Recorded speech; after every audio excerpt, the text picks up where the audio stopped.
कर दिया हमारे भारत के पूर्व राष्ट्रपति आदरणीय रामनाथ जी कोविंद की अध्यक्षता में, और उन्होंने कहा कि यह कमेटी गंभीरतापूर्वक थारोली चीजों की स्टडी करके समग्र रूप से अध्ययन करने के बाद एक रिपोर्ट दे दे, एक देश एक चुनाव, वन नेशन वन इलेक्शन कैसे हो सकता है, कैसे कराया जाना चाहिए, इस संबंध में उनकी क्या ओपिनियन है, उनका क्या मत है।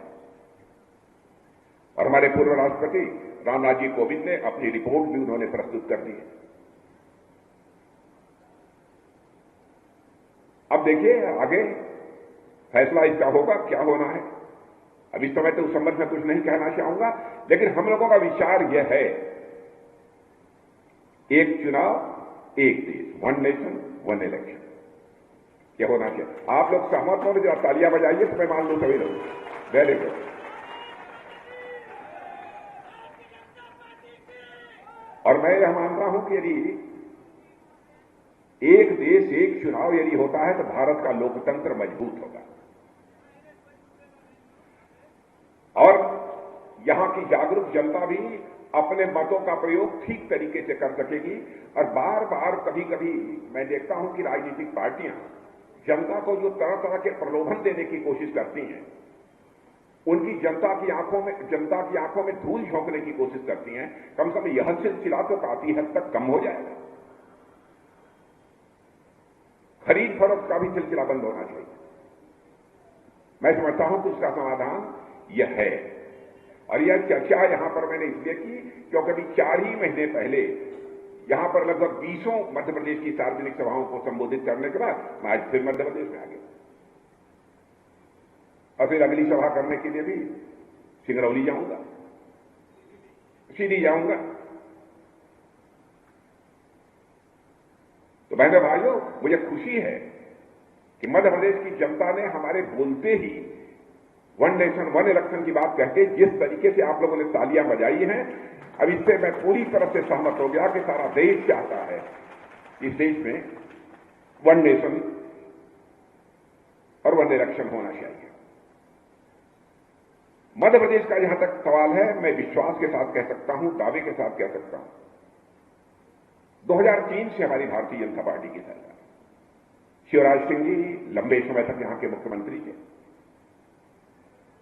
और उसके बाद इस समय हमारे डॉक्टर मोहन यादव जी मुख्यमंत्री के रूप में अपनी जिम्मेदारी संभाल रहे। और 2003 के पहले का भी मुझे याद है अच्छी तरह, उसके पहले मैं भी उत्तर प्रदेश का मुख्यमंत्री था।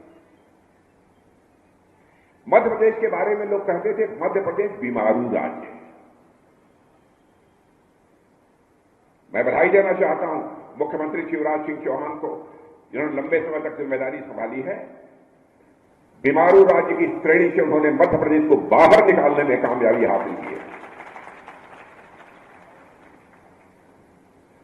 और मैं कह सकता हूं कि आज ये देश हमारा यदि तेजी के साथ आगे बढ़ रहा है तो देश को आगे ले जाने में ग्रोथ इंजन का काम यह हमारा मध्य प्रदेश राज्य भी कर रहा है। इस बात पर मुझे गौरव की अनुभूति होती है। विकास के इंजन को तेजी के साथ आगे बढ़ाने की कोशिश हमारा मध्य प्रदेश सरकार कर रहा है, मध्य प्रदेश सरकार ने किया है और आज मोहन यादव जी के नेतृत्व में हो रहा है। बहनों भाइयों, अब फिर से लोकसभा का जब चुनाव है, आप जानते हैं कि हमारे प्रधानमंत्री जी जो बोलते हैं वो सच बोलते हैं और भारतीय जनता पार्टी भी जो कहती है वह करती है। और मैं प्रेस के मित्रों से भी कहना चाहूंगा, जब से हम भारतीय जनता पार्टी के रूप में काम कर रहे हैं, अब भारतीय जनता पार्टी छोड़िए, भारतीय जनसंघ के रूप से जब से हम काम कर रहे हैं, हमारे चुनावी घोषणा पत्र को निकालकर आप देख लीजिए, जो हम लोगों ने कहा है उसको किया है। यदि न किया हो तो अखबार के पन्नों पर लिख देना राजनाथ सिंह आए और जनता से झूठ बोलकर चले गए, जनता की आंखों में धूल झोंक कर चले गए।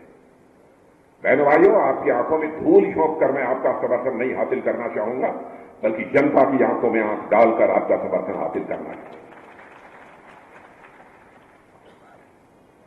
हम लोग कहते थे बार बार, रामलला हम आएंगे, अयोध्या में मंदिर बनाएंगे, और लंबे समय से 1984 से कहते चले आ रहे थे।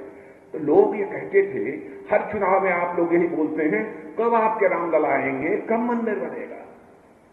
लेकिन बहनों भाइयों, आपने देख लिया, रामलला आ गए अयोध्या में। अपनी कुटिया से उठकर रामलला जब अपने महल में स्थापित हो गए हैं, वह राम राज्य का सिलसिला भी भारत में प्रारंभ होगा। हम लोगों ने कहा था जम्मू कश्मीर की धारा 370 समाप्त करेंगे। जो हिंदुस्तान के अंदर राज्यों का दर्जा है, वही दर्जा जम्मू कश्मीर का भी होना चाहिए। बहुमत मिल गया हमको संसद के दोनों सदनों में, चुटकी बजाकर समाप्त कर दिया। हम लोगों ने कहा नागरिकता कानून बनाएंगे, नागरिकता कानून बना दिया।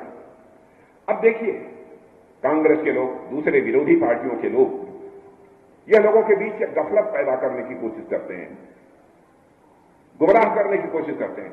यह नागरिकता का कानून मुसलमानों के खिलाफ है। आज भारतीय जनता पार्टी का स्थापना दिवस है, जहां मैं आपको बधाई देना चाहता हूं। वहीं पर यह भी विश्वास दिलाना चाहता हूं मेरे बहनों भाइयों कि भारतीय जनता पार्टी जाति, पंथ, मजहब और धर्म के आधार पर कोई भेदभाव करने वाली पार्टी नहीं है। हम इंसाफ और इंसानियत की राजनीति करने वाले लोग, जस्टिस एंड ह्यूमैनिटी, इससे विश्वास करने वाले हम लोग राजनीतिक पार्टी हैं। लेकिन बराबर यह कांग्रेस पार्टी के लोग एक नफरत पैदा करके लोगों के मन में उनको डराने की कोशिश करते हैं। भाजपा के पास बचा है और नागरिकता कानून बना दिया तो कहते हैं कि मुसलमान भारत से बाहर निकाल दिया। आज मैं इस मंच से कहना चाहता हूं, कोई भी मुसलमान भारत से बाहर नहीं जाएगा। जो भारत का नागरिक है, भारत में ही रहेगा। मुद्दों का अकाल है विरोध पक्ष के पास, मुद्दे ही नहीं है।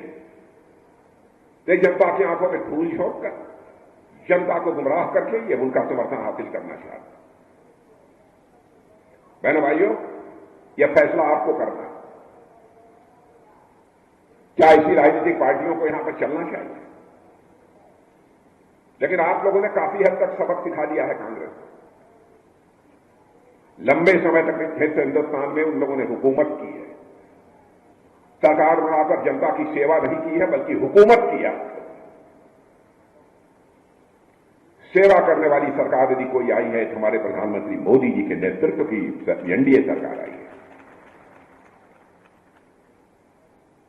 हम सरकार केवल शासन चलाने के लिए नहीं करते, हम सरकार बनाते हैं तो जनता की सेवा करने के लिए हम सरकार बनाते हैं। काम क्या क्या हुआ है, यदि मैं इसकी चर्चा करूंगा तो बहुत लंबा समय लगेगा, बहुत लंबा समय लगेगा। अब जैसे यहां लोग बैठे हैं, जिनके पास कच्चा मकान रहा होगा, मैं दावे के साथ कह सकता हूं